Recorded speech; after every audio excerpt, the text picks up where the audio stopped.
Hey girl, good to see you again. It's me, your resident feminine energy coach, and today we're going to be talking about a specific trait and more so different traits that fall within that specific personality trait that is absolutely critical. If you want to go above and beyond and achieve beyond the standard when it comes to your professional life, your social life, or your romantic life. And that trait is called being alluring. I want you to think, can you think of any alluring women? I can certainly think of a few. Marilyn Monroe. Yes. Is it the right size? Well, they can never be too big. Do you think that's too small, Dorothy? That I care, I will write and declare that I'm on the loose. Audrey Hepburn. For throwing open the windows and letting in la vie en rose.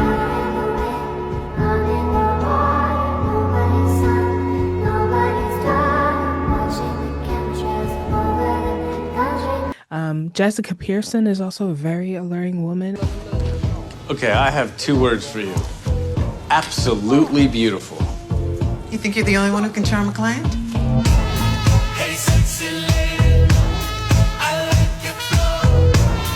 Your body's banging out the I was just talking about her on my Instagram recently and the difference between her and Olivia Pope. Olivia Pope to me is not very alluring because there's this certain energy that she doesn't carry that someone like Jessica Pope, even though they're both black women in high powered roles who have to deal with predominantly masculine oriented situations and work in predominantly masculine oriented industries. They possess a different kind of energy and they move through their role in the world and their role in their professional lives in very similar but also slightly different ways. And a key difference between Jessica Pearson and Olivia Pope is that Jessica Pearson is alluring. So she's going to form a little bit of our case study today.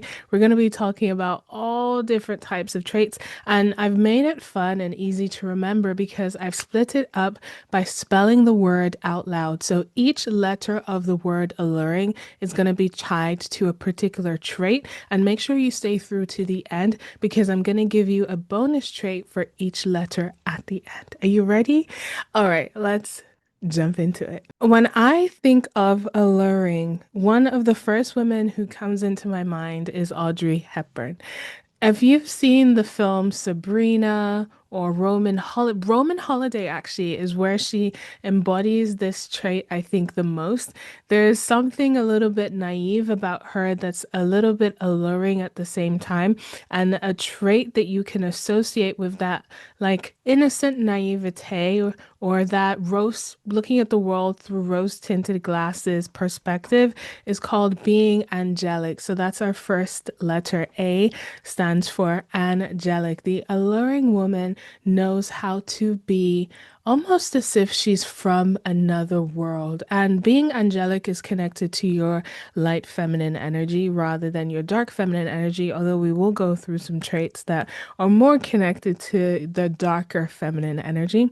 But this is certainly a light feminine energy trait, and that angelicness comes through innocence. Marilyn Monroe also embodies this, despite how much like sex appeal this woman has. She has this innocent quality about her. You see it in Gentlemen Prefer Blondes. She has this tiara that she's trying to get from she's just like captivated by from this older gentleman, and she's trying to put it on her neck as a necklace, and it's so ridiculous. Look, did you ever, anywhere, anything like it? All blue stones. Cozy little job, what? Yeah, just hold it for a minute. Of course. How do you put it around your neck? You don't, Lovey. It goes on your head. You must think I was born yesterday. Well, sometimes there's just no other possible explanation. No, my dear, she's quite right. Like so. It's a tiara. You do wear it on your head. I just love finding new places to wear diamonds. But it's very, very charming. And alluring and charm are very closely related. In fact, you can almost think of them as one in the same.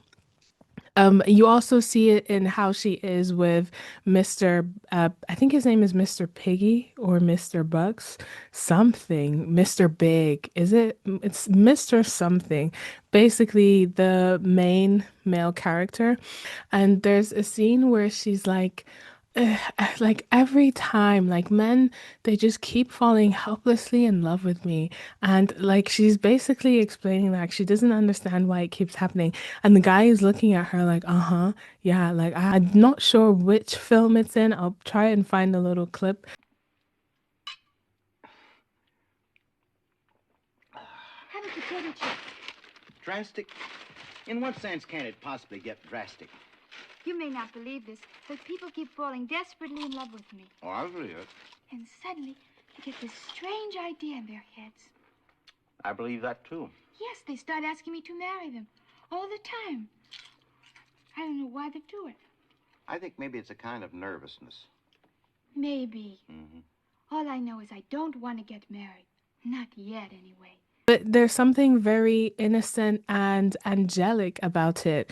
And this angelicness is pure. It's uncorrupted, it's innocent, it's naive, it's looking at the world through rose-tinted glasses. And you know, there's an archetype that can help you connect to your angelic side. And luckily for you, if you're in the membership, then you can go ahead and just watch the module on this archetype, and that is the maiden archetype. The maiden archetype is the archetype that you can use if you want to embody more of an angelic essence. So that brings us to our second letter, which is the letter L, and that stands for ladylike. It is absolutely essential for a woman to be alluring. You have to be ladylike. There has to be a certain sort of elegance, and I think this really encompasses femininity around you.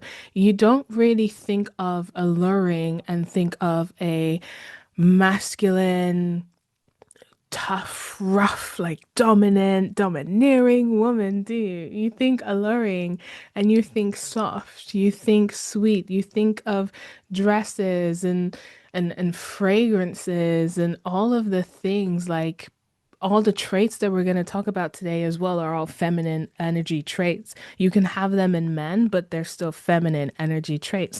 And so being ladylike is one of those things. If you want to be a more alluring woman, you have to carry yourself a certain way. So your body language, your posture has to be a certain way. You don't want to be the woman who goes to sit in a chair. And I used to do this. I was so guilty of this before, where you go and sit in a chair and you just flump onto the chair. I remember one time when my dad actually called me out on this. I would just dump myself into a chair. And it's funny because it wasn't ladylike. I just wasn't aware of myself. I don't know if that was down to just a lack of awareness for how I was occupying the space. But when I wanted to go ahead and be more alluring, be more charming, be more captivating, carry a certain sort of essence where you walk into the room and the energy just shift, it meant that I had to pay attention to my body language. And you can think of this, instead of just letting go when you want to go sit down, it's like, okay, I'm going to place myself onto this chair delicately. And it's not doing it out of performance. It is doing it because you view yourself a certain way. One of my favorite quotes is, "You are the most expensive thing that you will ever own, so act accordingly." And I think when I think of that quote, instantly I'm like, oh, I gotta step it up. I gotta step it up. Because there's certain things that we all do, right? That it's like, okay, you know what? When I think of that quote, I am the most expensive thing that I own. What do I need to change? Okay, there's certain things I did yesterday that need to change. There's certain habits that I have that can be improved, right? So to be more alluring, A stands for agreeable, L stands for ladylike, which brings us to the other L, and that is luxurious. When I think of an alluring woman, I don't think cheap. And notice I didn't say inexpensive. I said cheap. I think of luxurious. And what is luxury? Luxury is ease, it's pleasure, it's convenience. I think pleasure is a big one of it, but this doesn't mean, by the way, for you to be a luxurious woman, that you have to go out and get yourself a D&G bag, a Chanel bag, a Birkin bag, be having afternoon tea at the Four Seasons all of the time. All things that I love, by the way. I love all of those things. And if I could do them all of the time, I would, but I have higher and bigger priorities, right? Being luxurious is all about how you curate your world. Being luxurious is curating your world in a way where you take the most mundane things and really you romanticize them. It could be that you have to work, right? And let's say you have to fill in some spreadsheets and it's going to be incredibly mundane and boring filling in these spreadsheets. Instead of just sitting at your computer with your shoulders slumped and just trying to push through it, you're going to get your desk all clear. You're going to light a little incense so the room smells nice. And you're going to put on some Lana Del Rey. Because there's something that happens to us. Tell me if I am the only one. When Lana Del Rey comes on, it's like a whole different kind of energy. And I know, like, I feel like it's us girls, like me and you. We get it when it comes to Lana Del Rey. I don't know what it is, honestly, but I think it reminds us of a particular time in our life when we were very consumed and absorbed in a world and aspiring for particular things. And it just brings back, for me, it brings back, you know, the song Money, Power, Glory? It very much makes me think of those things, but in a feminine way, not in a masculine way. So becoming more luxurious, romanticizing your world, romanticizing your space, also means creating moments of luxury for yourself. Now, oftentimes I've noticed when I make a suggestion to a woman, sometimes even women who I'm coaching on, okay, girl, I just want you to live more luxurious. One of their, let's say, points of contention or one of their objections is, well, I just don't have the money. I think they confuse luxury with expense or opulence. It is, Dita Von Teese herself says this. She said, it's luxurious to run a bath and take flower petals from a bouquet that you received or a bouquet that you bought and sprinkle those flower petals in that bath. That's incredibly luxurious, but incredibly inexpensive. If you live in England like I do in London, you could get a bouquet of roses for £6. You could get, I got myself the other day a little rosebush plant, partially because I'm trying to teach myself how to care for my plants. I have the most beautiful plant. I'm not, she's not going to be the plant I would ever pluck, but we are taking care of her. And it's interesting because, okay, I'm going to bring it and show it to you. So this is her. She doesn't have a name yet. I feel like I should be giving my plant's name. Isn't she beautiful? She's pink. But like when things like this happen to her leaf, I'm having to learn like different things to take care of her. But I also see the way I take care of my plants as a reflection of how I'm taking care of myself. There's a bunch of other things that you can do to feel more luxurious that don't necessarily cost a lot of money. It could be something as small as drinking your sparkling water with a little bit of, I use sugar-free sweetener, but drinking that from a champagne glass, maybe with a little bit of orange juice. So it's like you're having a virgin, what's that drink called? Is it a mimosa? The drink that you have with orange juice and champagne, right? Or for me, one of the things that I will do is in my bathroom, I have an acrylic tray and it just has a bunch of perfume samples. So anytime anyone goes into my bathroom or I myself, they can just spritz themselves with a little bit of sample of Baccarat Rouge or something by Sofia Vergara. Another thing that you can do that will make you feel luxurious is I go to bed and I will spritz myself with a little fragrance, right? And it doesn't have to be something expensive. You don't have to go for a Le Labo scent, although I just picked up a Le Labo scent recently and it smells delectable. Oh, it smells so good. But one thing I'm doing is not only wearing that fragrance on special occasions. I wore that fragrance a few days ago and I was going nowhere. I was staying at home. But you know who is the special occasion? Me. I'm the special occasion. You're the special occasion. You are deserving of experiencing your nice things. It's actually, I'm going to use this, for lack of a better word, a poverty mindset to only save your nice things for your guests. The wealth mindset is these things are meant to be used, so I'm going to use them. I deserve to use my nicest china. I deserve to use my Aesop soap and my Aesop hand cream. Really recommend though getting the Le Labo body lotions and using it as a hand cream. First of all, the projection on those body lotions is really, really strong, but they smell amazing. And then you just put it on your hands. I'm telling you, you're just gonna wanna do this all day. Oh, we have a question. Oh, okay. I didn't want to come here and talk about romance, but I will answer your question really quickly. Pandora says, yesterday he contacted me, but suddenly he's shifting and decided to unfollow me today. What should I do? I still want him. What should you do? Focus on yourself. Focus on yourself. Go live your best life. That's the best thing to do when someone is blowing hot and cold, being like following you. Come on now. Let's like that they could have communicated like an adult.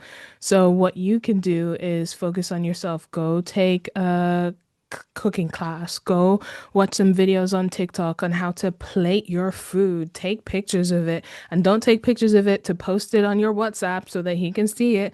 No, take pictures of it because it's a skill that you're learning and you're going to improve on. Focus on yourself. You should have so many amazing things going on, or that you can be focusing on, that yeah, he might have unfollowed you, but you know what? It's not that big of a deal because without him, your life is so amazing. Yeah, that's what I think. Because he could have communicated, but that's so immature. Like, what are we in high school? Ew. Ew, I just got the ick. That's how I would feel. I would get the ick. Yeah. All right, so let's get on to the next letter of being an alluring woman, and that is the letter U. In order to be an alluring woman, you must become unforgettable. Now, how does a woman go about becoming unforgettable?